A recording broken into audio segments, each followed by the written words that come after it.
Amados irmãos e irmãs, uma boa noite. Vamos abrir as nossas Bíblias aqui no livro de Números, capítulo 33, Números, capítulo 33, versículo 25. Partiram de Haradá e acamparam-se em Maquelote. Agora, voltando para o capítulo 18, Números capítulo 18, vamos ler desde o versículo 8. Disse mais o Senhor a Arão: Eis que eu te dei o que foi separado das minhas ofertas, com todas as coisas consagradas dos filhos de Israel. Dei-as por direito perpétuo, como porção a ti e teus filhos. Isto terás das coisas santíssimas, não dás ao fogo todas as suas ofertas, com todas as ofertas de manjares, com todas as ofertas pelo pecado, e com todas as ofertas pela culpa que me apresentarem, serão coisas santíssimas para ti e para teus filhos. No lugar santíssimo o comerás, todo homem comerá e ser-te-á santo. Também isso será teu, a oferta das suas dádivas, com todas as ofertas movidas dos filhos de Israel, a ti, a teus filhos e às tuas filhas. Contigo dei-as por direito perpétuo, todo o que estiver limpo na tua casa as comerás. Agora, por favor, vamos para o versículo 20. Diz assim: Disse também o Senhor a Arão: Na sua terra herança nenhuma terás, e no meio deles nenhuma porção terás. Eu sou a tua porção e a tua herança no meio dos filhos de Israel. Vamos orar. Nosso Deus e Pai, no nome de Jesus, nós queremos te apresentar, Senhor, estes textos e clamar pela tua ajuda, pelo teu socorro, pedindo tua graça, tua sabedoria, a porção da tua unção para nós neste lugar. Meu amado Deus, que o Senhor venha nos ajudar, Senhor. Que na tua infinita misericórdia o Senhor possa fazer uma visita especial a nós, porque nós temos carência da tua palavra. Nós temos necessidade que teu cajado, que a tua vara vá diante de nós, nos mostrando o caminho, Senhor. Porque nós não queremos errar. Senhor, nós não queremos ser uma assembleia confusa. Nós queremos ser guardados na tua palavra, Senhor. Tu sabes da nossa pequena força, mas nós queremos a ti, Senhor. Nós queremos que tu sejas sempre o nosso modelo, o nosso padrão. Então, Senhor, mais uma vez, nos apacenta, Senhor. Nos ajusta. Em nome de Jesus. Amém. Pois bem, meus amados e queridos irmãos, eu creio que todos que estão acompanhando essa série de estudos sabem que nós estamos estudando o tema Governo sobre a Casa de Deus. Baseado aqui nessas estações, que são as estações que estão relacionadas com autoridade espiritual, sobre a casa de Deus, aquilo que nós podemos chamar de autoridade espiritual e a doutrina da eclesiologia. O que é eclesiologia? A palavra grega para a igreja é eclésia, então por isso que fala eclesiologia.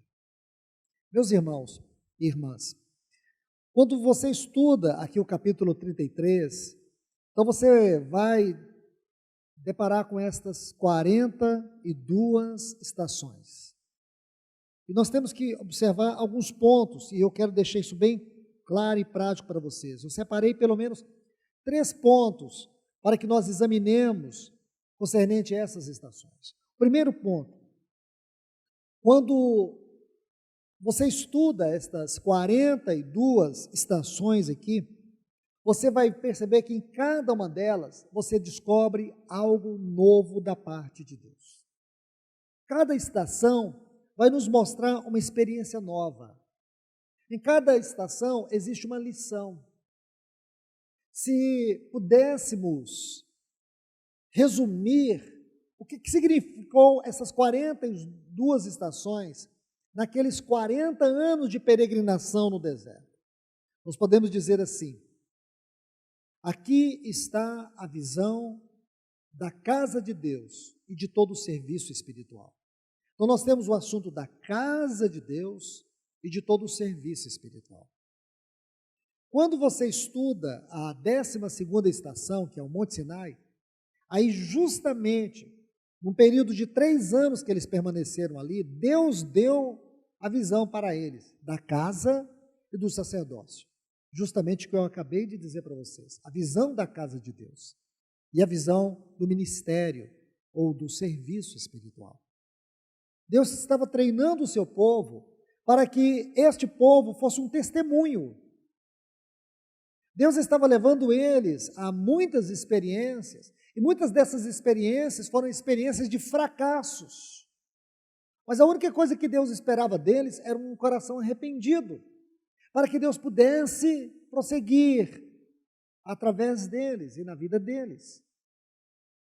Então nós sabemos que, desde que Elata, que é a 19ª estação, até Mítica, que é a 25ª estação, nós podemos ver aqui em Números capítulo 33, essas estações elas vão falar deste assunto, da casa de Deus, do ministério espiritual. Se fosse para mim buscar um texto, eu buscaria aquele texto que Paulo disse para Timóteo, em 1 Timóteo, quando ele diz lá no capítulo 3, versículos 14 e 15, se eu tardar, eu quero que você saiba, Timóteo, como se proceder na igreja do Deus vivo, que é a casa de Deus, a coluna e baluarte da verdade. É esse proceder na casa de Deus. E que esta casa de Deus, que é a igreja, ela é a coluna, baluarte da verdade. Então, irmãos, o assunto igreja hoje é um assunto seríssimo. Porque tudo no que concerne à realidade prática do testemunho de Deus se resume na igreja.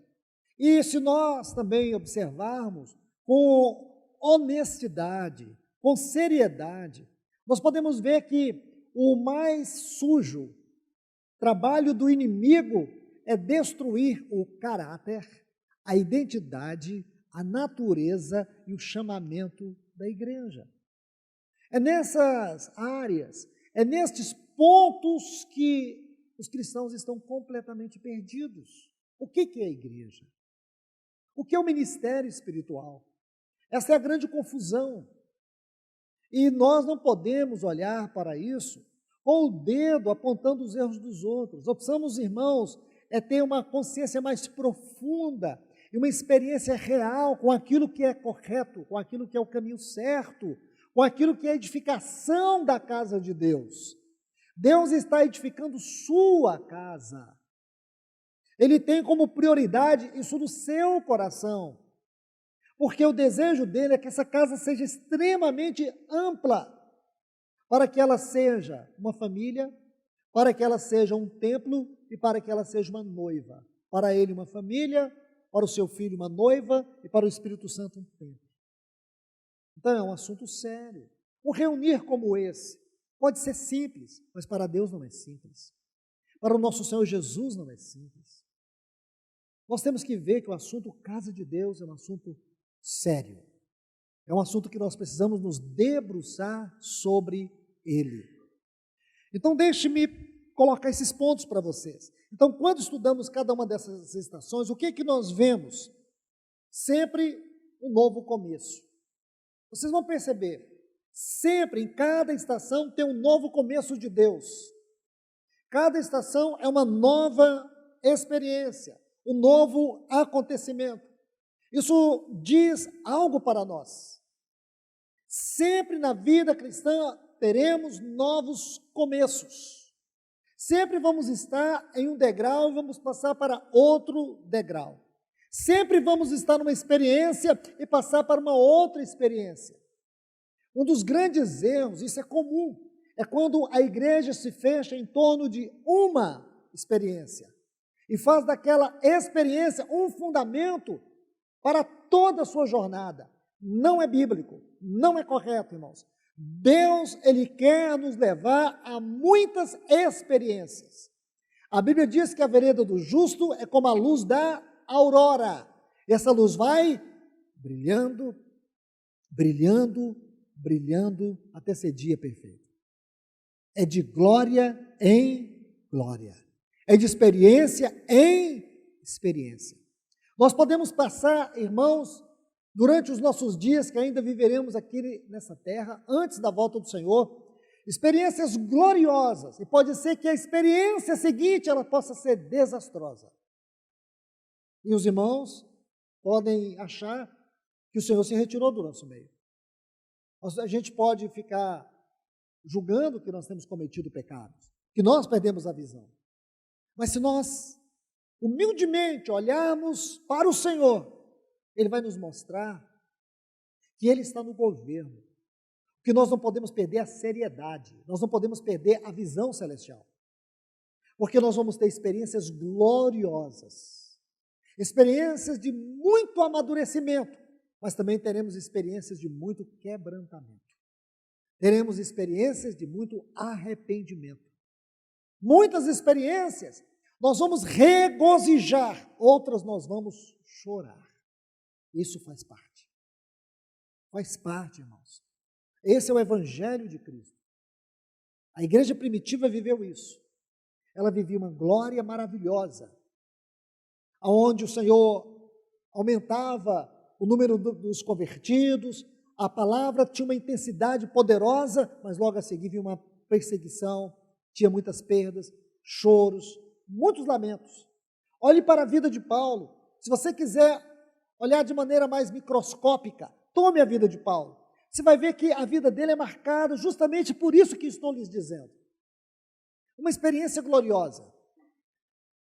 Um choro, uma decepção, uma prisão, uma experiência triunfante, abandonos, tristezas, angústias, tribulações. É assim. É assim, irmãos. E sabe como que a Bíblia chama isso? Vereda do justo como a luz da aurora. Vai brilhando, brilhando, brilhando. De glória em glória. O que nós não podemos perder é a visão celestial.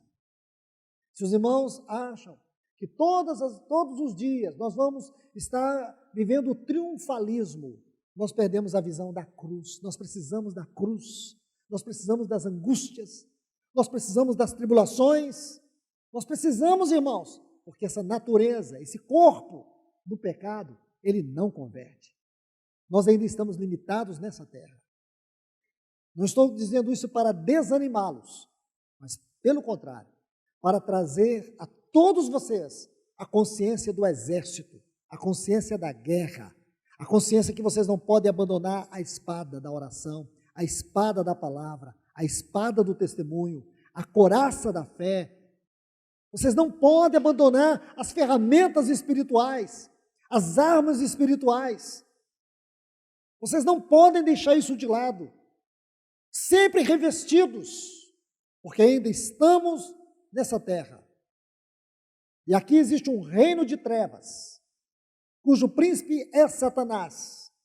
Ele luta e batalha persistentemente contra a igreja. E nós temos que estar de prontidão o tempo todo, vigiando o tempo todo. Não se acomode, irmãos, porque não é aqui o nosso descanso, aqui é o nosso campo de batalha. Então vamos mais. Então sempre em cada estação, um novo começo, uma nova revelação. Olhe bem, irmãos, um novo começo, uma nova revelação. Não é natural, não é normal o cristão não ter uma nova revelação de Cristo na sua vida cristã. Isto é mediocridade, isto é o caminho da apostasia.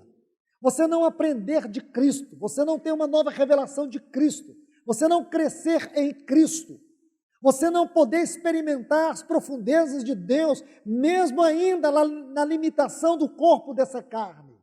Não é normal, é anormal. O cristão não crescer é anormal.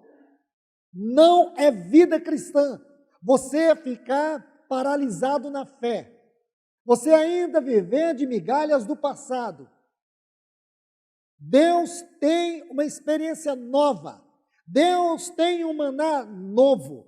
Deus tem uma revelação nova. Deus tem algo novo para nós. Então, se você permanecer estagnado, você acha que está estagnado.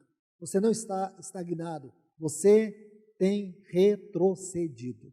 Não confunda, porque na vida cristã não tem estagnação. Ou você avança ou você retrocede. Se você achar que você parou, eu quero te dizer, a avaliação é mais profunda.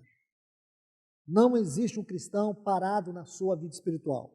Não existe cristão estagnado na vida espiritual. Existem cristãos que retrocedem na vida espiritual. Ou avançam na vida espiritual.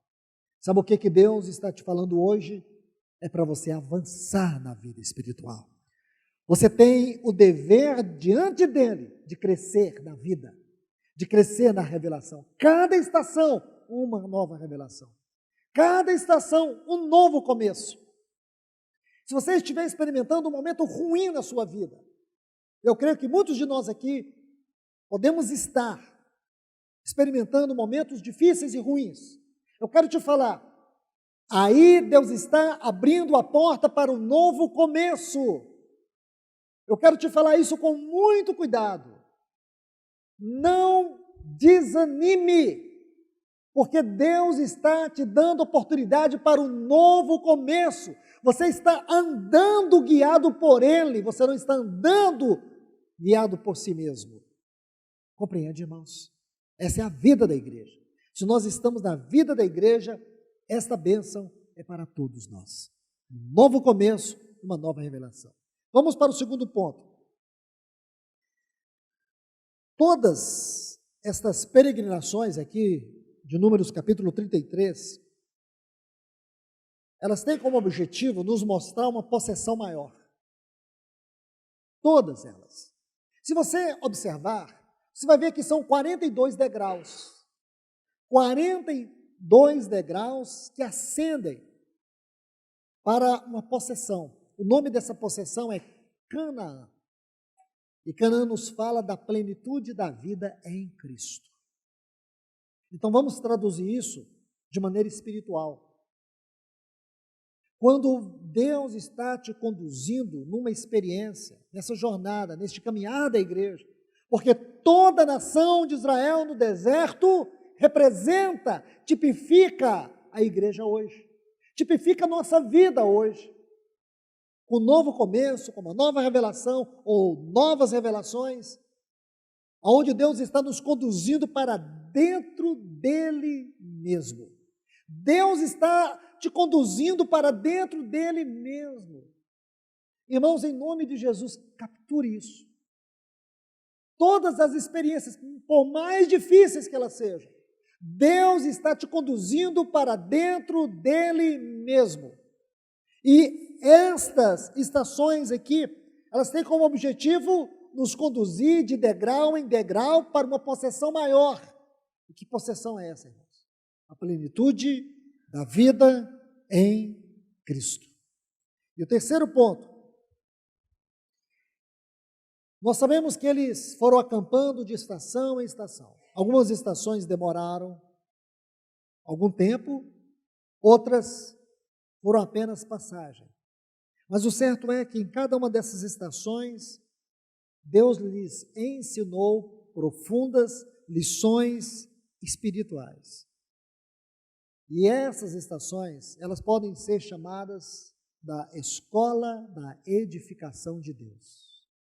Nós podemos chamar assim, essas estações, elas são a escola de Deus, a escola onde Deus está edificando o seu povo. A vida da igreja é uma escola, onde Deus está nos edificando. Então, meus irmãos, agora vamos entrar para dentro desta estação Maquelote. Maquelote. Nós estudamos Quelata, Monte Sefer, Haradá e agora Maquelote. Vou tentar relembrar rapidamente para vocês, em poucas palavras, cada uma delas. Quelata, a 19ª estação. Quelata. Quelata é a palavra hebraica, onde forma a raiz da palavra eclesia, igreja em grego, ou eclesia, que é igreja. Então, meus irmãos, o que nós vimos lá em Quelata? Confusão, rebelião. Então, a partir daqui, Deus vai mostrar para nós como Ele contém a rebelião. Aí, logo a seguir, nós temos a 20ª estação, que é Monte Sefer, onde Deus vai restaurar sua autoridade, a autoridade espiritual. Então, a igreja é propícia à confusão? Sim. A igreja pode cair em confusão? Sim. O objetivo de Satanás é promover a confusão na igreja? Sim. Esse é o seu trabalho terrível, sutil, devastador. Mas Deus vem, porque a igreja é dele, a igreja é a casa dele, a igreja é o templo do seu espírito. Ele não permite que ninguém destrua a sua igreja. Se ela foi edificada corretamente, se a igreja é dele, ele vai agir por ela. Mas se a igreja é do homem, então ele que tem que se ver com ela. Porque muito daquilo que nós chamamos de igreja, tem nada de igreja, é do homem. O cabeça lá é o homem, o centro lá é o homem, as leis lá são estatutos, não é a palavra de Deus, é o homem que manda. Não chame isso de igreja, irmãos. Tem irmãos lá? Tem. Até dentro do catolicismo pode ser que haja irmãos. Não somos nós que julgamos os irmãos. Eu estou falando disso que muitas pessoas chamam de igreja. Isso não é igreja. Por essas coisas, Deus não faz nada. Deus faz pela sua igreja. Por aquilo que nosso Senhor Jesus disse, eu edificarei aquilo que é dele. Aquilo que é dele, ele batalha. Ele disse, alguém destruiu o meu santuário, eu destruirei. Porque o meu santuário, que sois vós, é sagrado. Então, irmãos, isso é fato. Se nós temos tido essa consciência de uma edificação séria, nós temos que lembrar disso. Se alguém tentar em destruir o santuário do Senhor, com certeza vai colher o juízo muito pesado sobre sua vida, porque essa é uma sentença de Deus. Digo para vocês, irmãos, isso é muito sério. Agora, Monte Sefer, o Senhor vai restaurar a autoridade, a sua autoridade governamental no meio do seu povo. Aí depois, na 21ª, nós temos Haradá. O que nos fala Haradá? Nos fala da reverência, nos fala da reverência da responsabilidade quanto ao ministério espiritual. Em especial aqui, o enfoque foi sobre o ministério dos anciãos. Hoje, nós vamos estudar sobre Maquelote.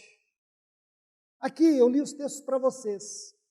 Os textos que lemos de Números capítulo 18, versículos 8 a 20, podemos dizer que esses textos, basicamente, eles falam sobre a herança do sacerdote, o sustento do sacerdote. Então, os sacerdotes, eles eram sustentados pelas ofertas. As ofertas que eram levantadas ou eram levadas diante do Senhor, esse era o sustento. Aí o Senhor vai dizer assim, no versículo 20, o Senhor vai dizer assim para Arão e para os demais, levitas e sacerdotes, que o Senhor é a herança deles. Eles não tinham herança como as outras tribos, mas que o Senhor era a herança deles. Porque a tribo de Levi, da qual surgiam os sacerdotes, os levitas e o sumo sacerdote, essa tribo foi separada para o serviço espiritual. Mas deixe-me dizer algo para vocês. Se você lê Êxodo capítulo 19, Deus vai dizer para toda a nação de Israel que eles eram uma nação sacerdote, porque esse era o desejo de Deus. O desejo de Deus não era que houvesse uma classe sacerdotal. O desejo de Deus é que toda a nação de Israel fosse uma nação de sacerdotes. Todos. Não era desejo de Deus que apenas um homem da tribo de Levi, o sumo sacerdote, entrasse no Santo dos Santos. O desejo de Deus era que toda a nação de Israel entrasse no Santo dos Santos. Mas o que aconteceu? Êxodo capítulo 32, quando houve aquela rebelião, quando eles criaram aquele bezerro de ouro e adoraram aquele bezerro. E o que aconteceu? Ali Deus separou a tribo de Levi. E somente a tribo de Levi poderia ministrar diante dele. Ali a tribo de Levi é separada para o sacerdócio. A nação não era separada para o sacerdócio, só a tribo de Levi. Então essa tribo permaneceu exercendo o sacerdócio. Mas, no Novo Testamento nós vemos diferente, irmãos. No Novo Testamento, nós vamos ver que toda a igreja é um sacerdócio real. Nós somos uma nação santa, uma geração eleita, um sacerdócio real. Nós agora vemos que Cristo restaura essa condição e essa posição do sacerdócio. De maneira que Hebreus, capítulo 19, capítulo 10, me perdoe, Hebreus capítulo 19. Capítulo 10, versículo 19, o escritor dessa epístola vai dizer que nós podemos entrar no lugar santíssimo. Porque agora, irmãos, Deus restaura o sacerdócio universal de todos os santos. Não apenas uma tribo, mas todos. Isso é importante, irmãos, porque isso envolve a nossa responsabilidade, o nosso chamamento, a nossa vocação. Aí o Senhor, Ele opera por meio das diversidades de dons e de ministérios. Quando nós falamos de dons, isso está em 1 Coríntios, capítulo 12, versículo 12. Quando você lê, vou voltar um pouco. Quando você lê 1 Coríntios, capítulo 12, a partir do versículo 4, eu convido vocês, por favor, abram suas Bíblias aqui. 1 Coríntios, capítulo 12.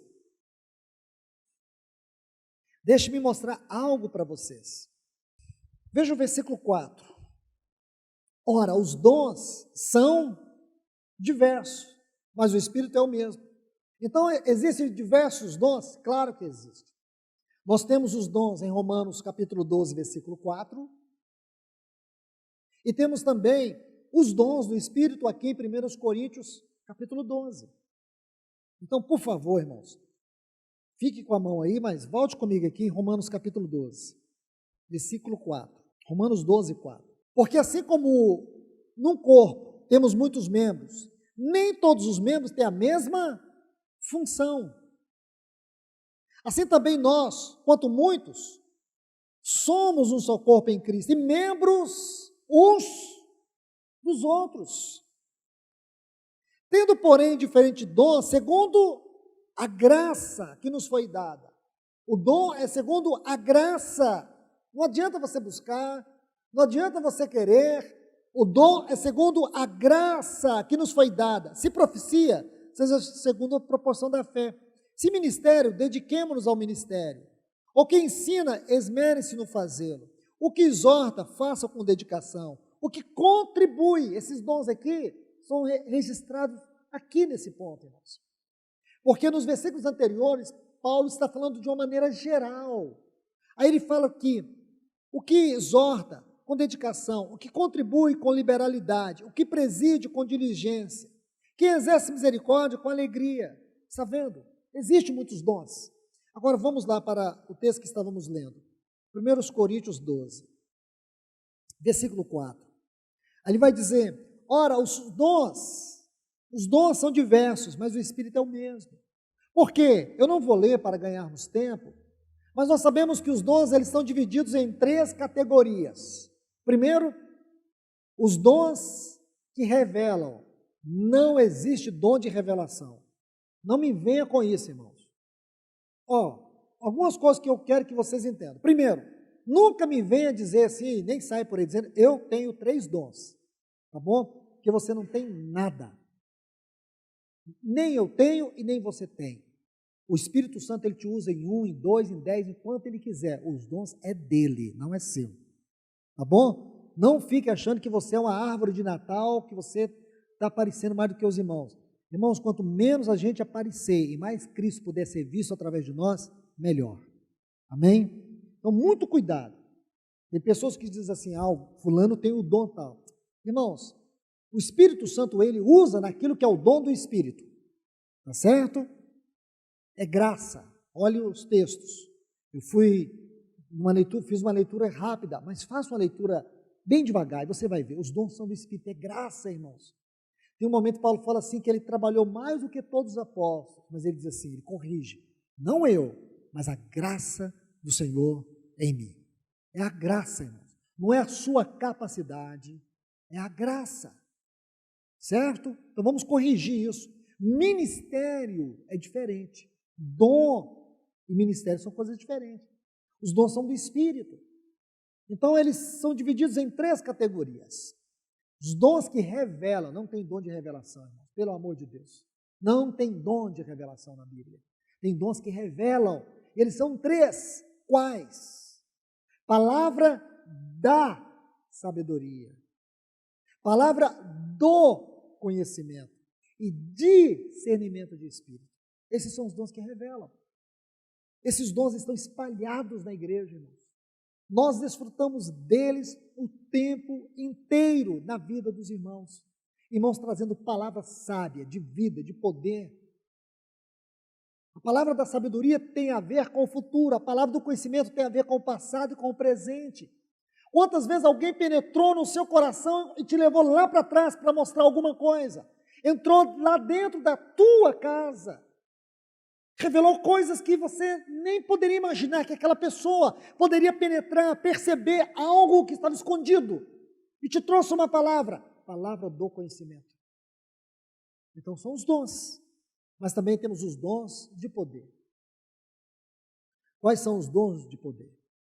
Tem o dom da fé, dons de curas e dons de maravilhas. São os dons de poder. Operam no meio da igreja. Esses dons estão aí, irmãos. É do Espírito Santo. Ele usa o corpo para o corpo. Escute, irmãos, os dons não pertencem ao indivíduo. Os dons pertencem ao Espírito e é do corpo para o corpo. Não é uma estrelinha, igual criança que chega em casa, super alegre, porque fez todos os exercícios e a professora deu uma estrelinha e ele chega lá todo orgulhoso para o papai e para a mamãe, dizendo, ganhei uma estrelinha. Então ninguém ache que o dom é uma estrelinha que você tem para brilhar mais do que o seu irmão. É uma questão de graça, é do Espírito, é do corpo para o corpo. Aí tem os dons de inspiração, profecia, variedades de línguas e interpretação de línguas. Quando você estuda esse assunto aqui, Paulo vai falar sobre procurar com zelo os melhores dons. Você vai ver que isso é muito prático. Tem dons, e com essa apostasia generalizada que vem ao longo dos séculos, muitos desses dons, eles não têm produzido maturidade e crescimento, não por causa dos dons, mas por causa de nós. Então, nós sabemos que o Espírito é sábio, é Ele que governa tudo, e Ele sabe como melhor nos conduzir. Então, meus irmãos, isso aqui são dons. Agora, vamos falar de ministério. Efésios capítulo 4. Agora, ministérios é diferente. Efésios capítulo 4, versículo 11. Diz assim, e Ele mesmo concedeu uns para apóstolos, outros para profetas, outros para evangelistas e outros para pastores e mestres. Deixa eu colocar alguns pontos aqui. Primeiro, esses ministérios, eles não são títulos, certo? Eles são funções. Aqui, outro ponto. Esses ministérios não consistem em uma cadeia piramidal, em que o apóstolo é o supremo. Esquece, não é. Isso é uma coisa maligna, satânica. Isso aí é alimentar da semente da síndrome de Satanás, a síndrome de Lúcifer. É querer ter um lugar acima do outro, Nosso Senhor, Ele corrigiu isso na vida dos discípulos. Então, meus irmãos e irmãs, muito cuidado, porque essa visão clerical, isso é satânico. Foi isso que maculou, destruiu o testemunho da igreja, lá no início da sua história, com a morte dos apóstolos. Depois os pais, aqueles conhecidos como os pais apostólicos. E a partir daí, começa-se a confusão. Eu já falei isso aqui em diversas oportunidades, sobre a degradação do testemunho da igreja, como Satanás vem corrompendo a questão do ministério. É sério. Apóstolo, ele está relacionado com a obra, com a igreja no sentido extralocal. É o caráter daquele que é enviado. Paulo era um apóstolo? Sim, Paulo era um apóstolo. Por quê? Porque grande ênfase do encargo que ele tinha era extralocal. Paulo serviu a igreja em Antioquia. Na igreja de Antioquia, Atos 13:1, havia na igreja de Antioquia profetas e mestres. Profetas e mestres são encargos locais. São encargos que têm a ver com o episcopo, com o ministério pastoral, com a função dos anciãos. Anciãos. Isto é exposto de maneira clara, cristalina, no livro de Atos dos Apóstolos. Porém, quando Paulo estava em Antioquia, ele era um dos profetas, o mestre. Porém, quando ele era enviado num caráter apostólico. A palavra apóstolo, ela é formada por duas palavras muito importantes. Apo e stelo. Apo é uma preposição. Essa preposição fala da parte de, com, para. O enviado com uma missão. O enviado para algum lugar. O enviado com um encargo. O enviado de Antioquia ou de Deus, ele diz Paulo, apóstolo de Cristo Jesus. Então, o ministério apostólico está relacionado com a obra. O evangelista, ele está relacionado com a esfera exterior da pregação do evangelho, das boas novas para os perdidos. Ele tem um coração, aquilo que nós chamamos de coração missionário, de evangelizar aos que estão perdidos. Ele tem uma compaixão, ele tem um senso de urgência, de impedir que as pessoas vão para o inferno. Esse é o coração do evangelista. Ele é um pregador do evangelho, das boas novas de salvação. Essa é a sua mensagem. Depois nós temos o profeta, nós temos o mestre, nós temos o pastor. E se você estuda o Novo Testamento, você vai ver que esses encargos têm muito a ver com a igreja, no sentido local da palavra. São funções que têm a ver com o ministério da palavra, a função de mestre e a função de profeta. Não confunda ministério de profeta com dom de profecia, são duas coisas diferentes. Uma tem a ver com uma inspiração do Espírito para trazer uma palavra específica. A outra tem a ver com o ministério da palavra, no sentido de profundidade, no sentido de ensino, no sentido de exortação, no sentido da proclamação do testemunho de Deus na sua palavra. Então, irmãos, eu creio que isso ficou muito claro para nós. E por que estou dizendo isso? Sabe por quê? Porque quando você olha aqui, maquelote, se você estuda essa palavra maquelote, essa estação, maquelote, no hebraico, você vai ver que ela tem a mesma raiz da palavra quelata. Quelata e maquelote são termos sinônimos no hebraico. E aqui eu vou mostrar algo muito curioso para vocês. Vem comigo em Atos dos Apóstolos, capítulo 19. Atos 19, versículo 32 e versículo 39. Atos 19, versículos 32 e 39. Está assim, apenas, não vou interpretar o texto, apenas extrair aqui duas frases. Uns, pois, gritavam de uma forma, outros de outra, porque a assembleia caíra em confusão. Observe bem essa frase. A assembleia caíra em confusão. Agora vamos para o versículo 39. Mas, se alguma outra coisa pleiteais, será decidida em assembleia regular, uma assembleia normal. Então nós temos duas coisas aqui, uma assembleia em confusão e uma assembleia regular. E sabe o que isso aqui está nos ensinando, irmãos? Nós estamos vendo aqui Quelata e Maquelote. Porque Quelata é uma assembleia em confusão e Maquelote é uma assembleia normal. Irmãos, eu disse aqui, citei essa questão dos dons e dos ministérios. E o meu objetivo é justamente mostrar, irmãos, como que Satanás procura perverter as coisas para que nós sejamos uma quelata, uma assembleia confusa, perdida no seu chamado, na sua vocação, na sua responsabilidade. Mas o desejo de Deus é que nós sejamos como Maquelote, uma assembleia equilibrada. Deus deseja que a sua igreja seja equilibrada, não desorganizada. E aonde que Satanás mais tem pervertido e produzido quelata no meio do povo de Deus? Através de dons, através de ministérios. Muitos dos irmãos ficam perdidos na responsabilidade. Muitos irmãos, Deus chamou eles para ser um dedo, eles querem ser o pé. Não saber a medida da graça que o Senhor derramou sobre você. Muitos irmãos, eles ficam com inveja, porque eles olham outros irmãos que têm uma medida de graça maior para o serviço.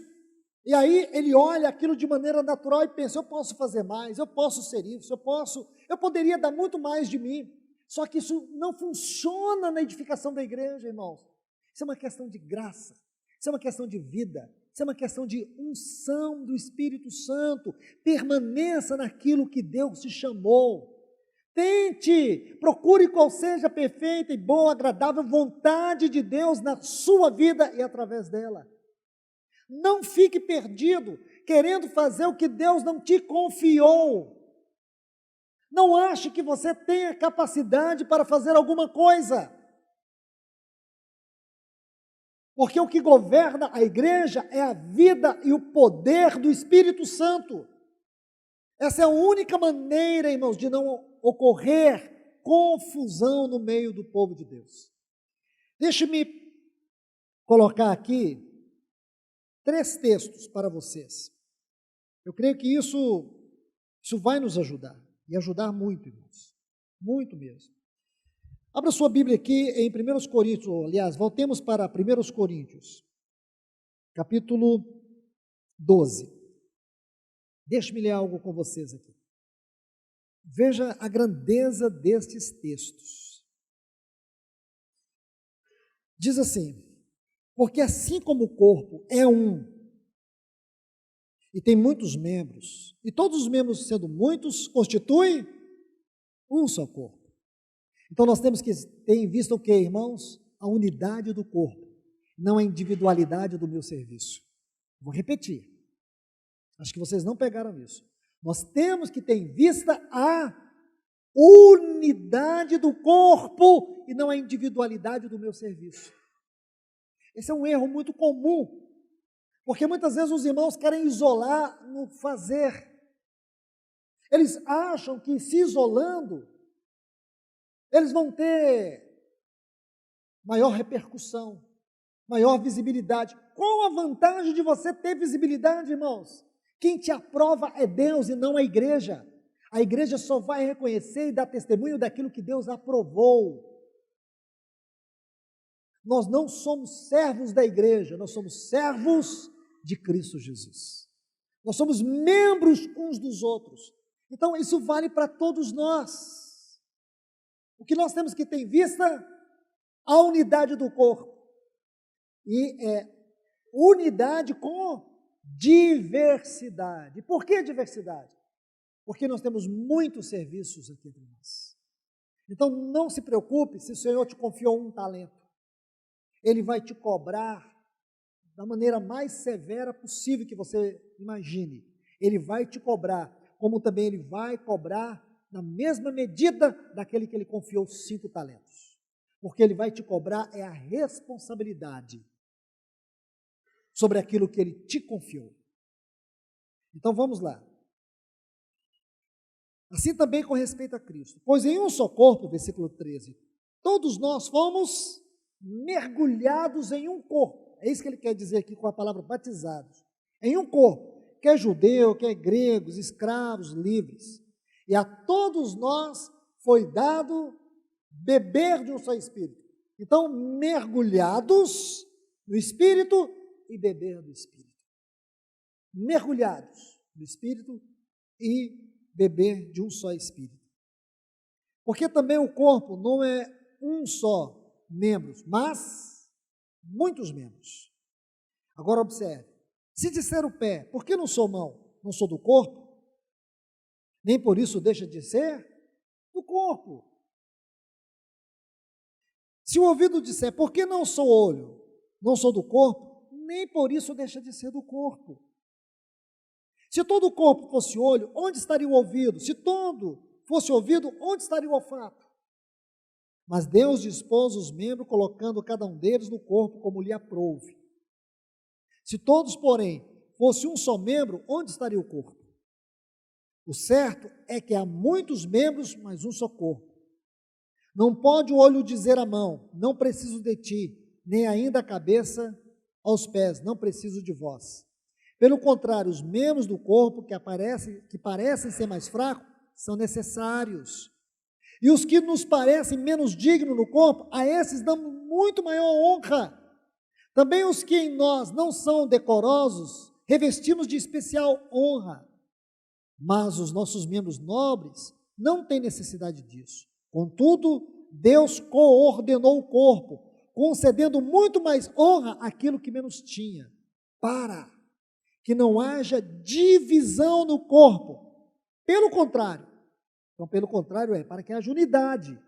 Coopere os membros com igual cuidado em favor uns dos outros. Amém? Meus irmãos, que aula foi essa? De unidade, de diversidade, de serviço no corpo de Cristo. Isto é a vida normal da igreja. Isto é o ministério de todos os santos, o sacerdócio de todos os santos. É isso que nós temos que entender. Se nós tomarmos todos esses textos e levarmos aos pés do Senhor e pedirmos que o Espírito Santo nos coordene, que o Espírito Santo nos oriente, que o Espírito Santo nos guie, meus irmãos, nós nunca ofereceremos para Deus qualquer dificuldade. Nós veremos sim o poder, a vida e a glória de Deus entre nós. Nós vamos ser livres de ambiente de confusão, de ciúmes. Vamos entender o que é a vida. Vamos entender o que é o governo de Deus sobre a sua casa. Eu creio que isso tudo muda a nossa maneira de pensar, muda a nossa maneira de servir.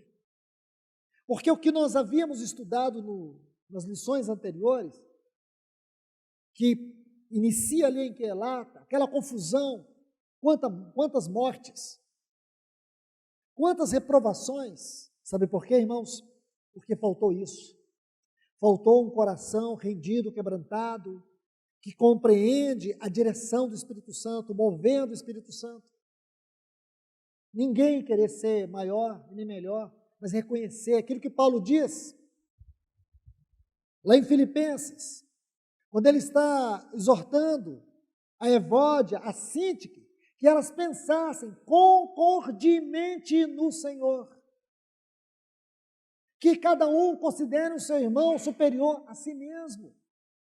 Irmãos, nós perdemos muito na edificação, muito do pastoreamento de Cristo, muito do poder dos dons do Espírito, do ministério do Espírito no nosso meio, quando nós não entendemos que cada irmão é uma dádiva do Senhor para acrescentar algo de Deus na minha vida.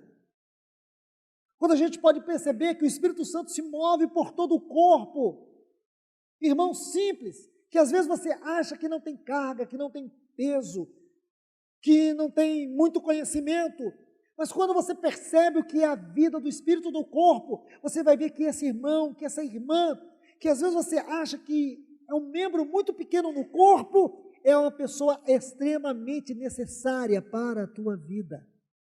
Isto é o corpo funcionando. É isso que nos livra, irmãos. Nos livra de sermos uma Laodiceia. Isso nos livra do orgulho espiritual, da soberba espiritual. Isso nos livra de entristecermos o Espírito Santo. Quando nós valorizamos, quando nós amamos, quando nós apreciamos o que existe de singular de Cristo na vida de cada irmão que serve, na vida de cada irmão que está do nosso lado.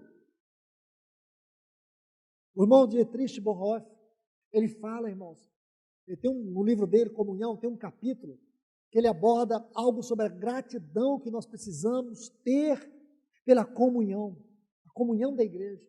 Porque a comunhão é uma das maiores proteções que Deus tem para a nossa vida, para preservar a nossa identidade, para nos estimular a fé. A comunhão, ela tem um poder terapêutico, transformador. A comunhão, ela nos leva a uma experiência tão profunda de relacionamento que você não encontra, nem mesmo no círculo familiar. Você não consegue encontrar comunhão, o poder, a vida da comunhão no corpo. E muitas vezes nós gastamos tempo para falar mal da igreja. Gastamos horas para poder criticar os irmãos que o Senhor nos deu para viver juntos. Às vezes nós temos conceitos errados, são malignos e satânicos, e achamos que nós estamos com a verdade. Não, irmãos. Então eu quero encorajar cada um dos que estão aqui, aprenda a ser grato por cada irmão que Deus te deu para viver nesta esfera de localidade. Aprenda a apreciar o dom de Deus na vida de cada um. Corrija quando tiver de corrigir e tenha um coração aberto para correções. Tenha. Não seja uma pessoa rígida. Não seja uma pessoa ríspida, que só fica na defensiva. Não seja uma pessoa enrijecida, que não aceita ser tratada, que não tem um coração rendido, quebrantado.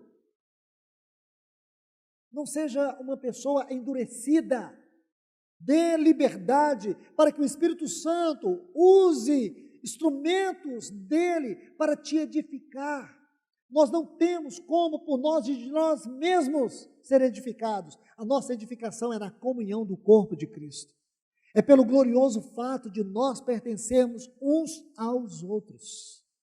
Como Paulo deu ênfase em Romanos 12, como ele deu ênfase em 1 Coríntios 12. A importância de nós entendermos que somos membros uns dos outros. Se um sofre, todo o corpo sofre. Se um membro está alegre, todo o corpo se alegra. É isso, irmãos. Aqui está o caminho do avivamento. Aqui está o caminho de uma igreja saudável, de uma igreja que quer experimentar a plenitude de Cristo Jesus, de uma igreja que está consciente da sua jornada, dos seus desafios, das suas dificuldades, mas uma igreja que está caminhando, governada por uma visão celestial. Uma igreja que reconhece os encargos do Senhor sobre aqueles os quais Ele separou de maneira específica. E como nós precisamos valorizar isso? Como nós precisamos apreciar essa medida do Senhor na vida de cada irmão? Senão, queridos, nós vamos nos isolando. Você vai se isolando. Você vai sendo uma pessoa indesejável. Uma pessoa que ninguém quer ter por perto. Uma pessoa crítica. Uma pessoa amarga. Não seja assim. Não vamos ser uma pedra de tropeço para a edificação da igreja do Senhor. Vamos ser uma pedra trabalhada. Vamos ser uma pedra lapidada. Vamos permitir que o Senhor trabalhe no nosso homem interior. Que Ele encontre aqui esta maquelote, esta igreja saudável, não essa igreja confusa. essa igreja perdida na sua vocação, perdida no seu chamamento, perdida na sua natureza, perdida na sua identidade, mas que nós sejamos uma igreja como Laodiceia, a comunhão dos irmãos. Uma igreja que, embora tenha pouca força, mas uma igreja que batalha arduamente pelo nome do Senhor e não nega o nome do Senhor. Não vamos ser uma Laodiceia com a porta fechada para o Senhor, vamos ser uma Filadélfia com uma porta aberta. Que o Senhor tenha toda a liberdade entre nós, irmãos. Que o Senhor nos abençoe com a sua palavra. Vamos orar. Amado, querido Deus, obrigado mais uma vez, Senhor. Obrigado por este assunto tão doce, este assunto tão necessário, tão fundamental para a nossa caminhada, para a nossa jornada, porque nós também estamos, Senhor, de estação em estação. Dá-nos experiências novas, dá-nos novas revelações. Senhor, nós queremos crescer em cada uma delas, mas nós não queremos crescer para dentro, nós queremos crescer na vida de comunhão, nós queremos crescer no serviço, nós queremos crescer na cooperação uns com os outros. Nos ajuda, Senhor. Senhor, nós queremos aqui te louvar pela comunhão que o Senhor tem nos dado aqui, Senhor. Queremos te agradecer, Senhor, por cada irmão, por cada irmã que o Senhor tem concedido uma graça especial, que tem cooperado na edificação da tua igreja aqui neste lugar, Senhor. Senhor, nós queremos te agradecer por cada um dos irmãos que o Senhor tem dado o ministério da palavra, Senhor. Aqueles que o Senhor tem dado o ministério dos anciãos, aqueles que o Senhor tem dado o ministério da cooperação, da contribuição, aqueles que têm cooperado, Senhor, em todas as formas de serviço diaconal. Senhor, nós somos gratos a Ti, Senhor. Obrigado pelo corpo, Senhor. Que nós sejamos a Tua maquelote, uma igreja equilibrada, uma igreja saudável, uma igreja que seja o Teu jardim, Senhor.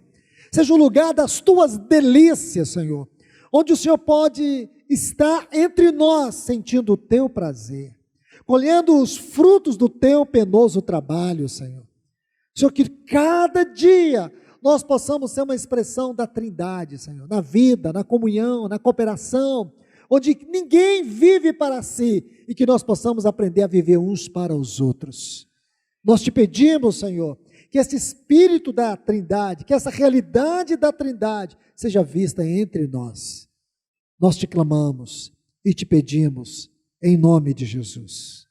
Amém, Senhor.